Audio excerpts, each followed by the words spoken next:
Hello and welcome. I'm Catherine Maggs, and this is Continuing the Conversation.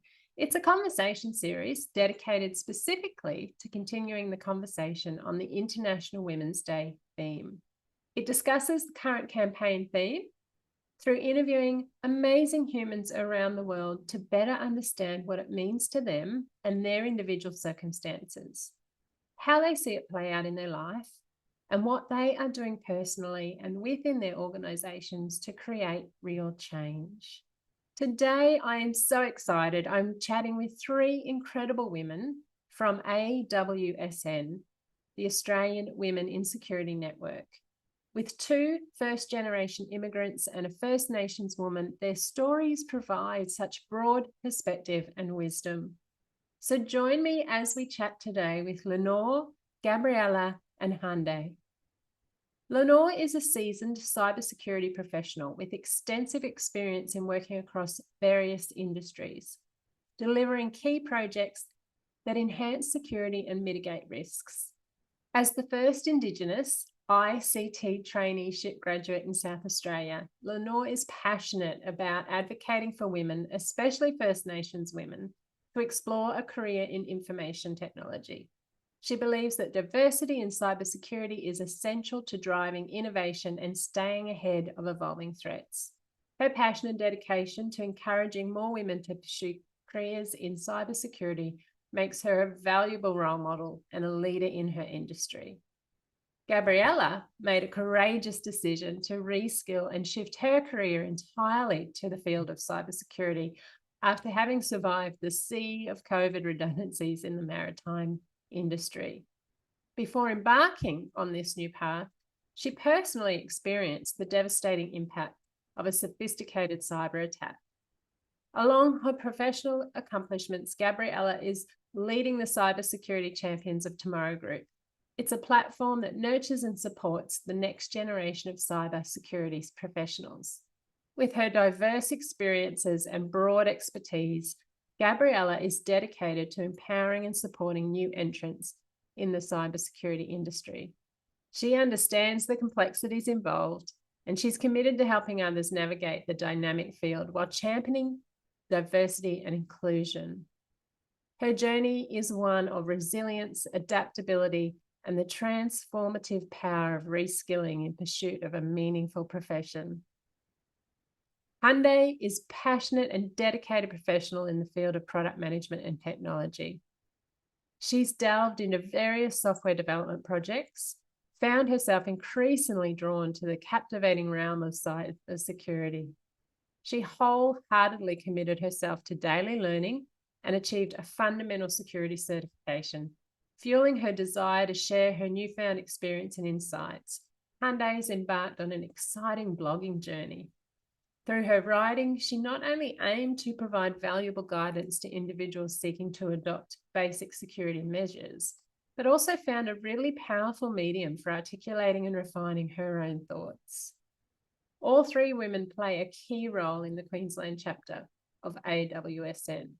So join with me today and these three amazing women as we discuss cracking systemic bias, especially our own, which is often a key barrier to entry, one of, how tech and innovation are helping crack the code, the shift that took place from our very first computer programmers, women, personal examples of where cracking the code is being done well, and all three women give their personal advice to minorities wanting to enter STEM. So let's get chatting. Thank you so much for joining me for Continue the Conversation today. I really appreciate you being part of this. Hello, Catherine. Yes. So this year's theme for International Women's Day is all about cracking the code. And that is what we want to discuss today. I want to get your insights, your thoughts, your experiences, so that we can continue the conversation and share that with others. So I guess my first question, and Hande, I might start with you if that's okay. What does cracking the code mean to you, both personally and professionally? Well, I can say it's about biases that we have.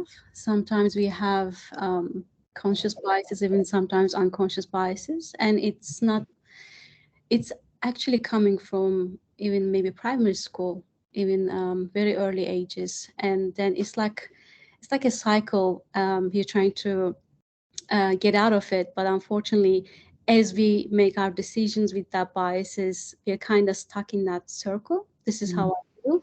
So what we're trying to do is to kind of break these systematic biases and get out of it, so that we can, crack the code and achieve what we're trying to achieve in terms of equality. Brilliant. Love it. And you're right, we carry, all of us, we carry these biases with us around everywhere, and they impact every decision we make, and yet we don't have a huge amount of awareness of what they are sometimes. Absolutely. Where or how can we use innovation? Where have you seen, and I'll open this up to all of you if you'd like to have a crack at this one, but where do we see innovation playing a role in cracking the code today? And where is there more opportunity to use innovation to drive that change? So innovation and technology is always so critical for all of us in every field of the work business community. Because unfortunately, as women is really not represented properly in STEM, we can't see much women contribution in even technology maybe. So we can say technology might be, or innovation might be really good for us to accelerate equality, but it can also impact completely opposite. So we need to be really careful. If we don't keep the diversity in, building new technologies or innovating something, then it might maybe end up differently than what we expect or what we think.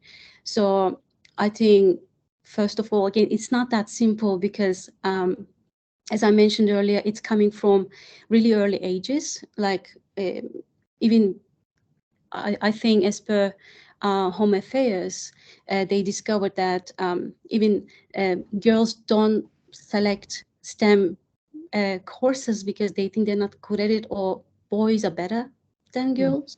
So then they grow up in that way, and then when they come to a certain level, high school or university, they don't choose that courses because it's really coming from early ages. And then that's why they can't graduate from STEM related courses as well. They can't be in the decision making process for that kind of fields, which is really upsetting. So yeah, technology is really good, innovation is really good, so we can educate more women so they can be involved in education. We can give them more skills, we can give them more information, knowledge in that field. This is how it can help. But at the same time, we need to be, I think, a bit more careful.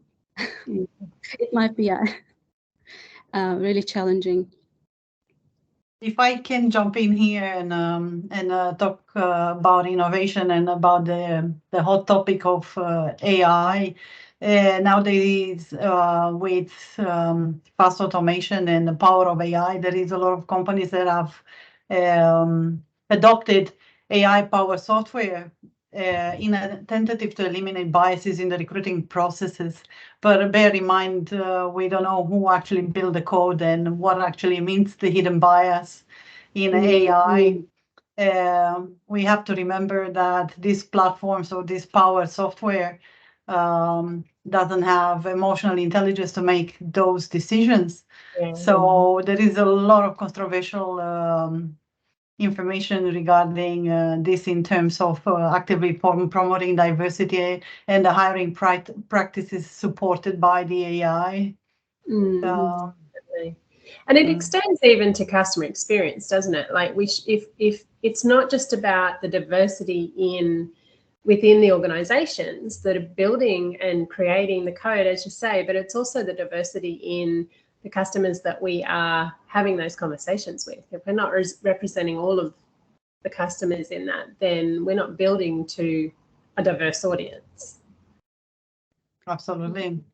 And we can't support them because we don't embed this diverse ideas, thoughts in we it. don't represent them, that's right. Yeah. where are some examples where innovation today is helping crack the code, do you think? For me, I think it's in the flexibility of the workplace. It was happening before the big P, but as we all know, that accelerated the flexible working, particularly with mothers and women who take on more of like the household domestic chores. Having that flexibility to work from home allows you to have a full-time job, present, and like because everyone else is kind of on the same playing field, you don't really have that the boys club because everyone's working from home.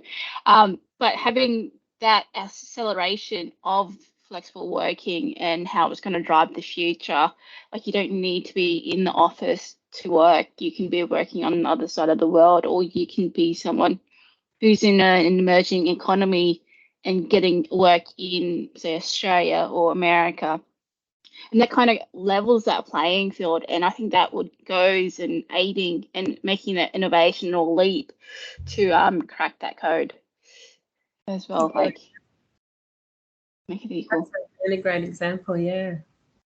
Amazing. Hande, you touched on women not pursuing STEM. And for whatever reasons, whether they feel that it's not something that's an opportunity for them because of their gender, what opportunities do you see organisations have to start championing, to close that gap, to get more diversity in STEM? I can see some mentorship programs already happening in especially big companies. I was even involved in one of them, so I had a chance to work with females in really young age, maybe 13, 14 years old. So I had a chance to talk to them, talk about leadership, talk about how they can get into certain fields. So these kind of, I think, maybe actions might help to engage with schools. On the other hand, we are volunteering right now for a bit more grown people, but still we see too much hesitation.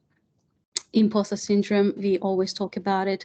Unfortunately, women tend to feel like maybe they're not good enough for the job that they're applying, or they don't even apply because they think it's they don't have the enough required skill set, which is a bit different than men, I believe. And we're really trying our best to make sure they feel confident enough to give it a try, still apply for these opportunities. And companies currently, I think they also improved themselves compared to previous years, but still in terms of, for instance, checking CVs, resumes. We talk about unconscious bias. And this is not only happening for men, this is also happening for women. Women might also think that maybe when resume comes in, or maybe they might not be enough, which is a very interesting point as well. So maybe we should, I don't know, remove the name that people might, maybe people should not understand if it's a female or male. Removing the gender from the application, it might help. Just reviewing the skill set, experiences, then maybe consider if you want to keep this interview or not. Using a bit more inclusive wording in job descriptions. And Lynore, Gabriela, are there other things that you've kind of thought of or identified or see in organisations doing that can help close that gap? I guess for me, one of them is reducing the barrier of entry. It's probably one of a game changer in my opinion, just because if you reduce the barrier of entry, more people are more willing to apply. It's a wider net of applicants that you can target as well.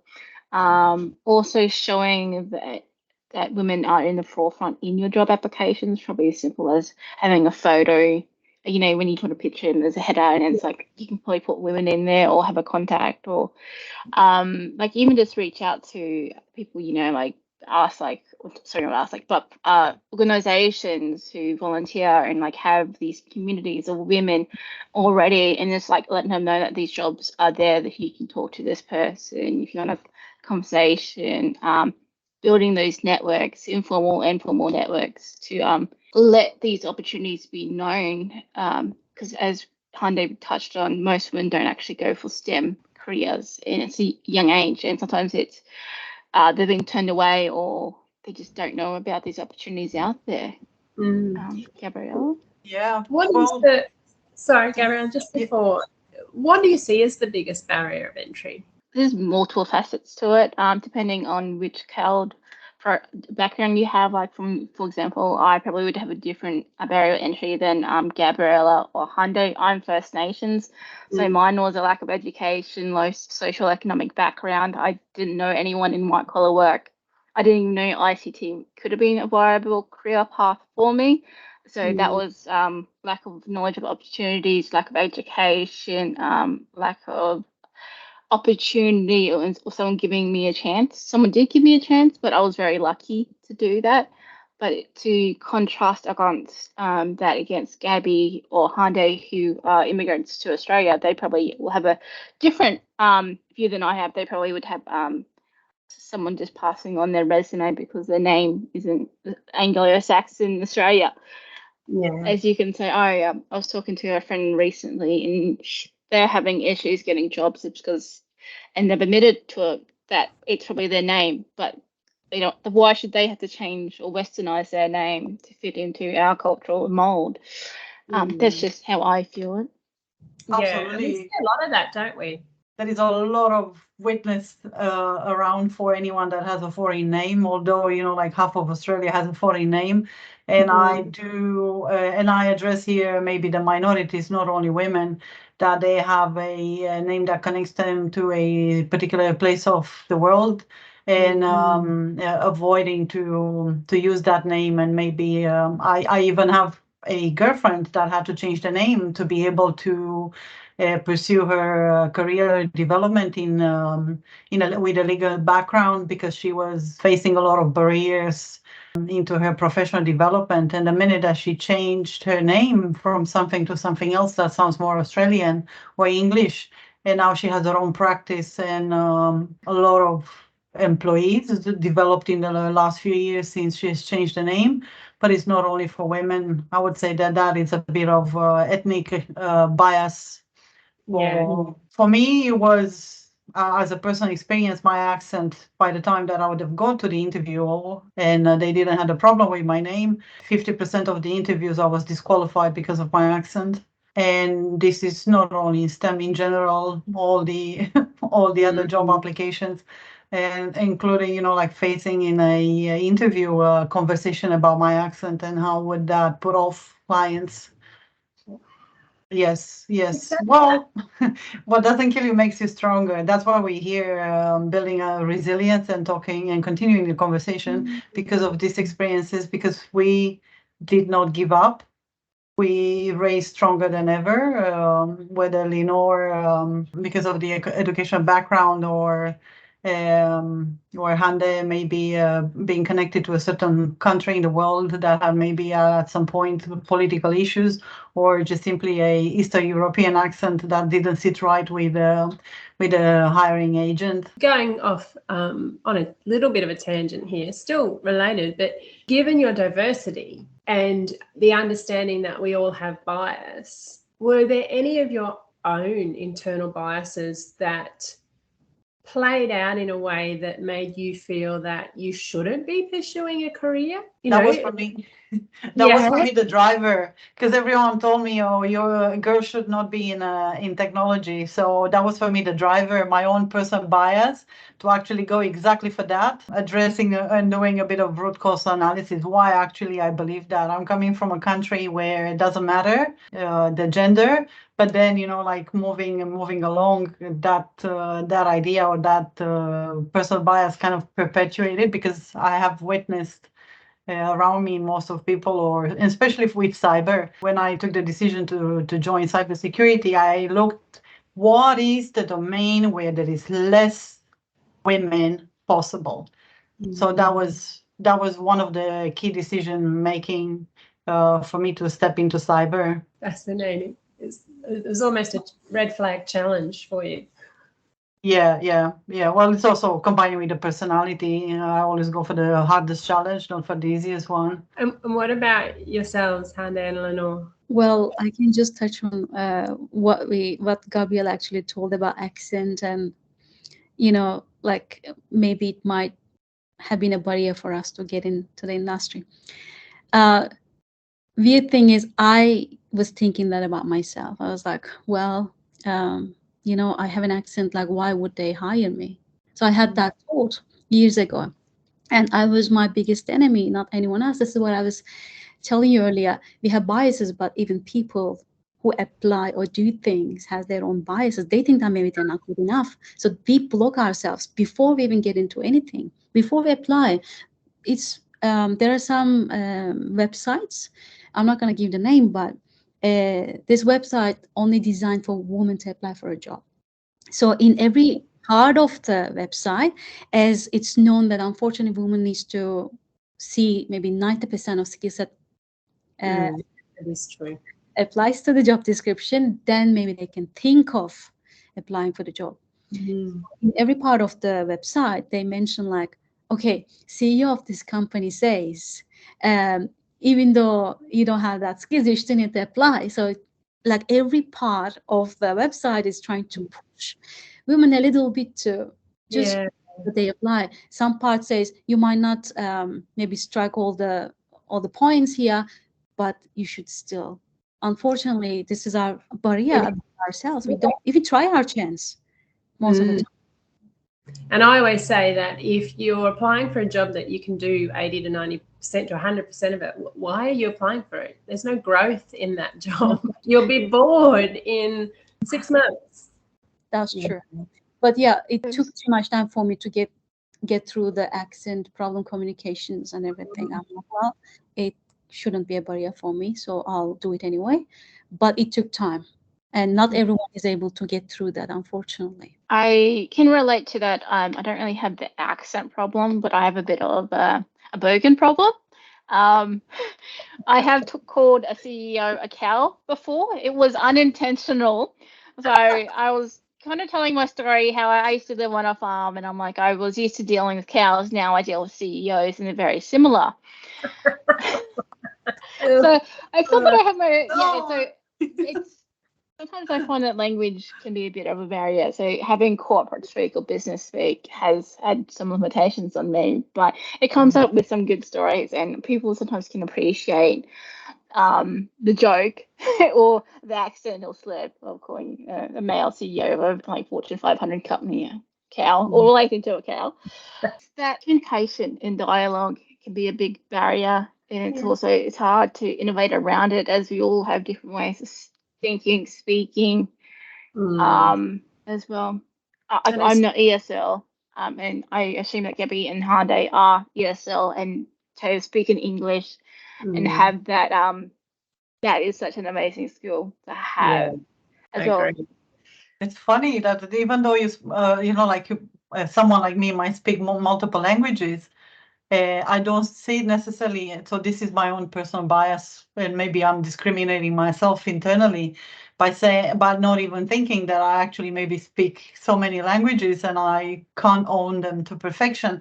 But when I do a talk or presentation for work, the first thing that comes into my mind, I have an accent. Not necessarily how can I hide it? How can I make it better for the audience so they can understand me? But also at the same time, I start building anxiety because I feel like I am different and they know I'm different. And am I able to convey the message properly? Am I using the right words? So continuously in my head, I'm putting stoppers to my conversation. And I'm wondering if we would be in my mother tongue, would I be better?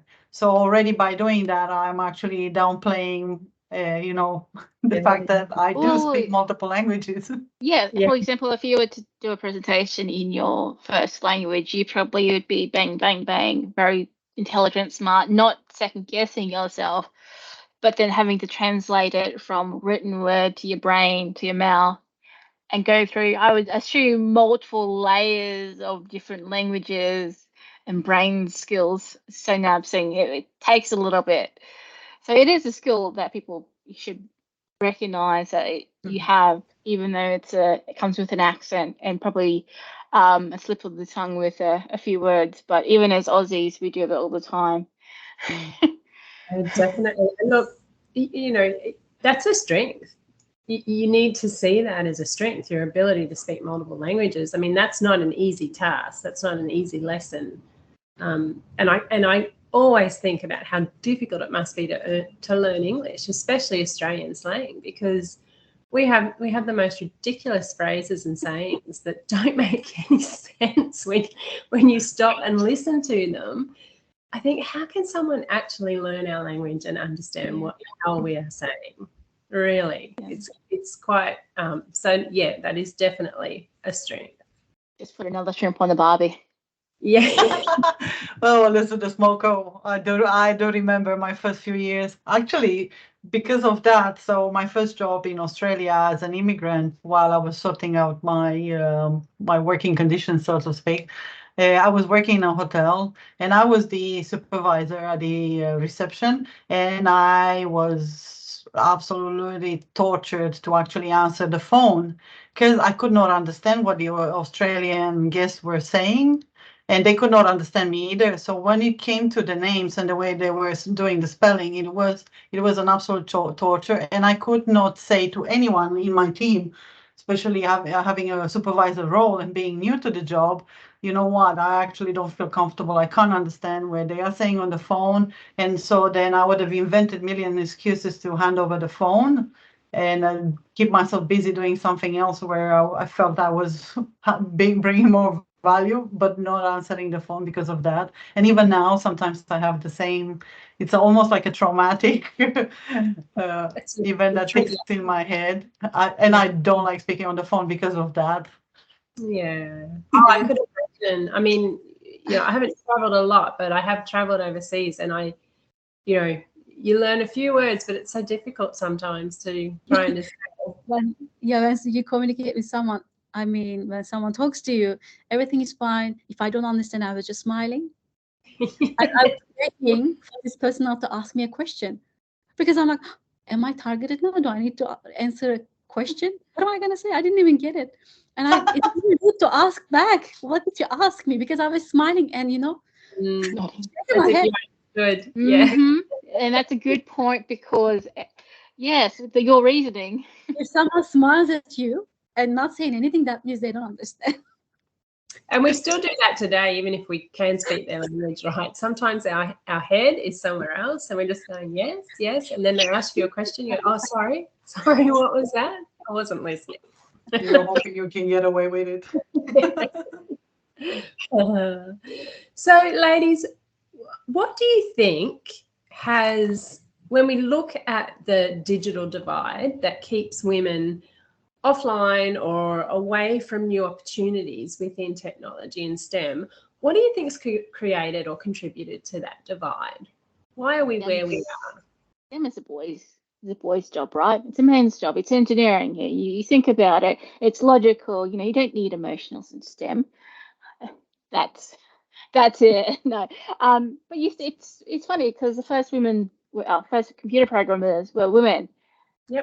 And then it become high paying, a very cool industry, and then it's a man's job. It's that unconscious bias, going back to what Hande said.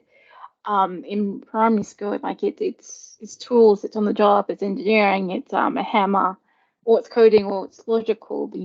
Only men think logically using their right brain.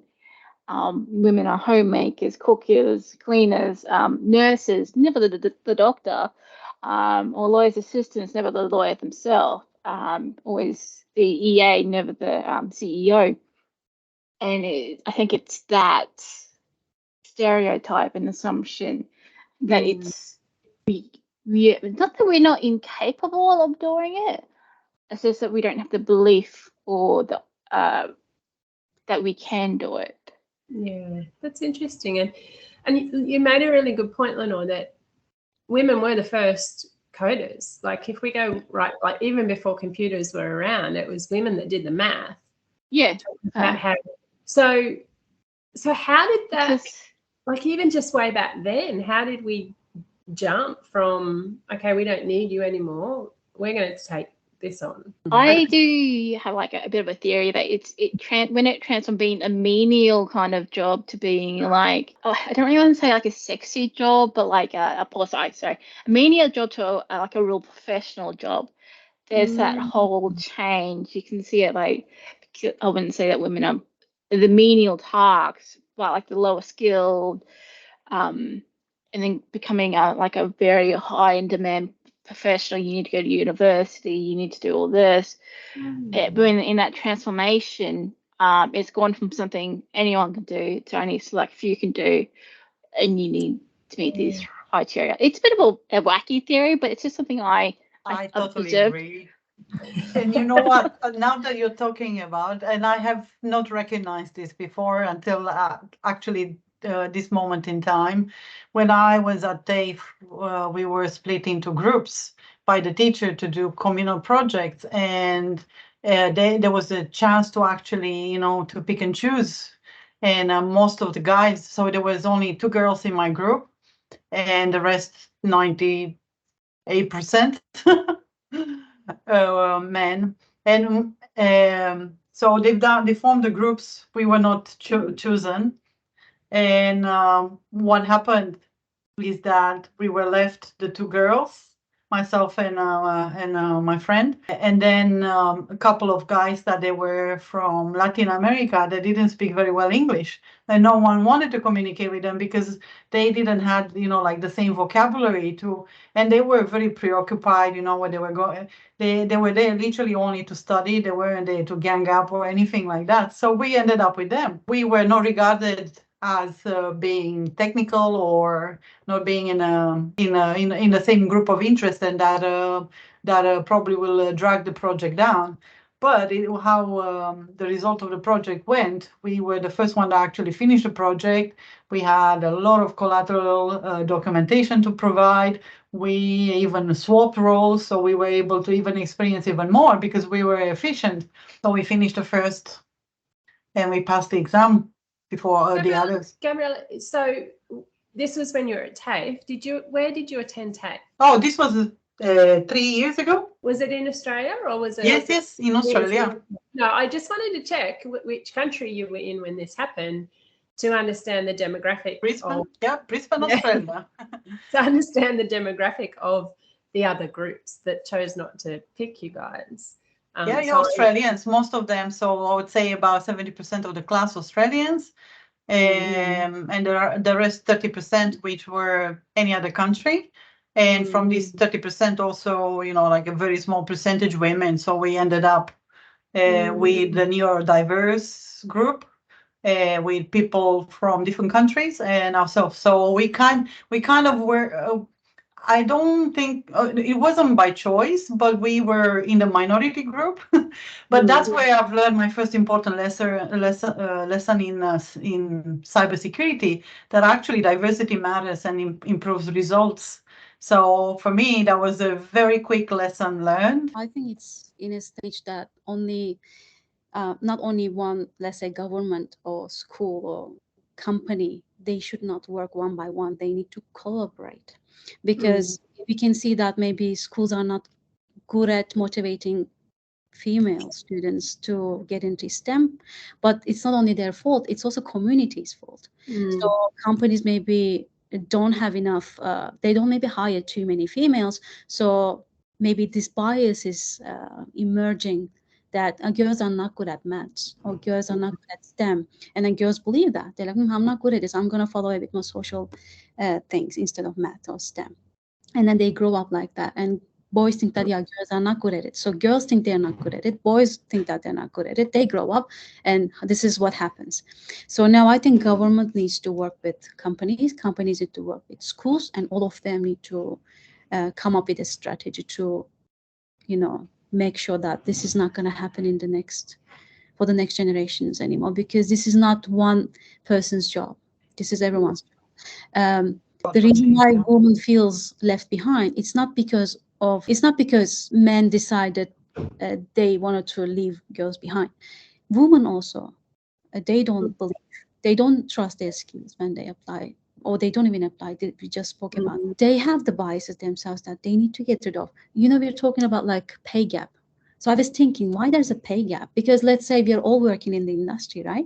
And so no one stops you. Like, I mean, no one is going to specifically tell you that I'm not going to pay you that much. I'm going to pay more to this. It doesn't make any sense. So how all this pay gap is like emerging, like where is this coming from? So remember we were talking about women don't feel like they're good enough for the job. So when they apply, I got the job, they're like, oh, I appreciate that I got the job. So I need to make sure I should not lose this job. I need to do my best. Whereas maybe men says, well, it's been a year, I'm going to ask for a pay raise, or 2 years, I'm going to ask for a pay raise. Whereas women won't say that. You're right. Maybe this is one of the biggest reasons women don't ask. They just wait to be appreciated and maybe get the reward. It's like, it's been 2-3 years, I've been here for a long time, so I'm gonna ask for more pay, and they get more pay. Maybe this is just the thought, but this is what I'm thinking. Everything is connected to each other, so it makes sense when I link the dots, you know. Yeah. It's the maternal instinct of sacrifice, that you don't need to be at the forefront, that you can support, maybe, you know, be the framework of a family, but you don't need to be at the forefront to be recognized, because all it matters is how actually, you know, the people in front of you that you're supporting are succeeding. And that's a mindset, right? That's a bias that we've grown up with based on gender. Sure. It will take another millennium to actually fight that internal bias. Yeah, I think it's also who your role models were growing up. Absolutely. So for me, most of my role models were my uncles. So I never knew that I couldn't do ICT, in the sense that it was because I was a woman. It was just I just didn't know I could do it, because I just didn't know I could do it. Like my uncles, they took us camping, they always made us change our own tires, fix our own cars, like all that kind of the blokey stuff, I guess you could do. And even with my parents, we never really had that whole you can't work because you're a woman, you need to do the house and cleaning. It was, well, we need money, so you have to go work. And like my dad forced us to have jobs that when we were 16. And I think having that work ethic was really good for us. Like he used to be a metal scrap trader, so that job itself is really heavy and physically demanding. It's literally going around to each place and picking up the metal scrap from the recycling bins. It was a big thing back in the early 2000s, late 2000s. And I would go help him because I wasn't working, I didn't have a job, and it was really hard. And it's that kind of role model that teaches you, like, because we did, in a way, I was very lucky that I did have some gendered stereotypes forced on me, but when looking for work, it was like you can be whatever you want to be, you just have to work for it and know that it's out there. But that's go on. No, so Lynore, I want to ask a question on that. So you were raised in a way, much like I was, where you can do anything, you can be anything. But when I actually entered the workforce and went out into the big bad world, there was so much that conflicted with that. Yeah. How did you navigate that?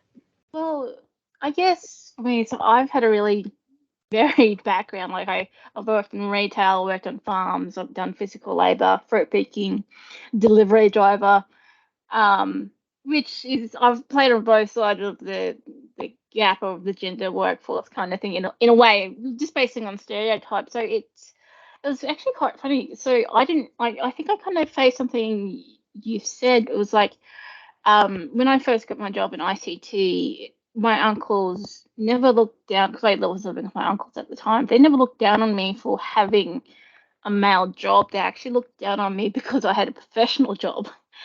Which is quite funny if you think about it. This because like all my family, it was all we were like farmers, labourers, fruiters, all that, physical blue collar, trades. So they thought you were being lazy.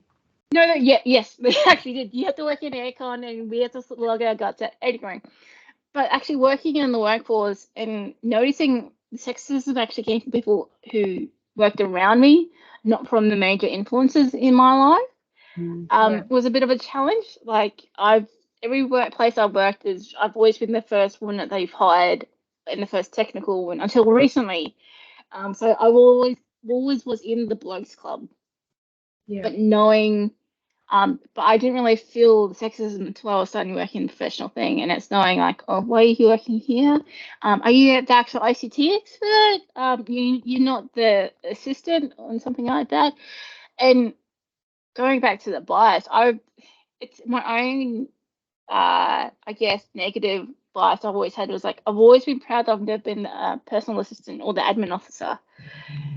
But it's my own internal sexism in a way, because I'm like, I've always been proud that I've never been that person. I haven't looked down on them, but that's not the route I'll take. But I think that some of that is because the environment around me would always look down on the those kinds of jobs, and it's not something I was actually quite proud of. Like I always was like, yeah, I'm the work, I'm professional, I'm highly educated, special, skilled, etc.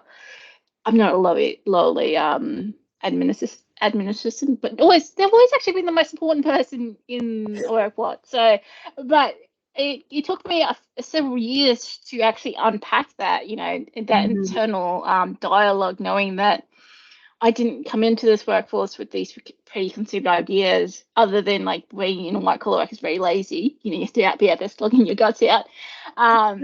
But knowing that I looked down on women who had a different path than I did, who didn't necessarily take the easy route, but they just had lower jobs, which was actually quite, it was a cold bucket of water to the face when I acknowledged that. Now, so it took a little while. It's really confronting when we look inside and go, wow, I didn't realize.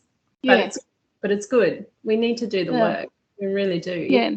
All of us collectively need to do the work for this to change. Self-reflection, I think, is a big tool and powerhouse. Having the vulnerability to actually reflect on your own internal unconscious biases and see how that, how you go around in the world with it. Like, it can just be small. It could be as small as ordering coffee off this shop versus that shop, or actually hiring someone based on their skin color, or if they're for like different culture than you. I think we all have these biases, and if I don't always think that they're inherently bad, but just unpacking that and looking at it in the context that you're applying these biases is very important. Yeah. And to continue what you're saying, Lynore, I would say also bring along in the journey other people with you and raise awareness. Talk about it, be honest about it when it happens, and explain, but also bring people with you, because we are so similar. Definitely. Yeah. So ladies, when we talk about cracking the code, where is this being done well? Where are you seeing it being done well? There is no perfect formula, that's for sure. No. Well, I think I can talk to a specific example that's very recent, which is, I think, is happened by accident. So in my current workplace, it's the first workplace where my manager was a woman, my CISO is a woman, and most of the people around me are women, and they're all in tech. And I've never really had that before. So that's cracked the code, and that was one of the reasons I joined there. And they have a leadership program, all these personal developments, and it's very equal in the gender balance. And I think that unconsciously selecting people who they've hired is cracking the code itself. It's making that, it's made a big impact on me. It's a bit of a micro impact, but now it's impacting me, and I know it can actually be done.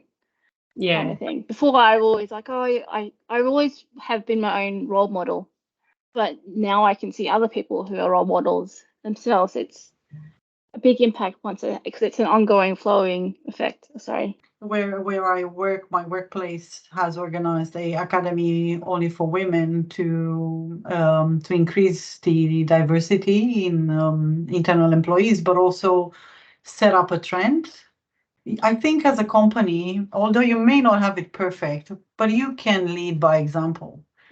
Especially if you're connected with so many clients and they look up to you, especially if you're maybe, you know, like a cut edge company that provides end-to-end services, and maybe you have your network is private, public sector. How do you set the tone, and how do you lead by example by demonstrating that you put, you know, you walk the walk and you talk the talk.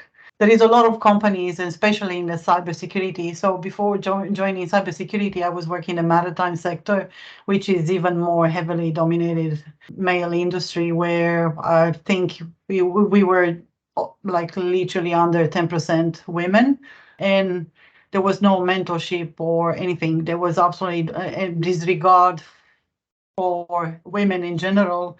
Wouldn't have mattered. I didn't feel like I was biased until maybe reaching a bit of leadership, and that's where I saw that happening. But you know, like at the middle management, there was absolutely not a problem, but there was no mentoring either.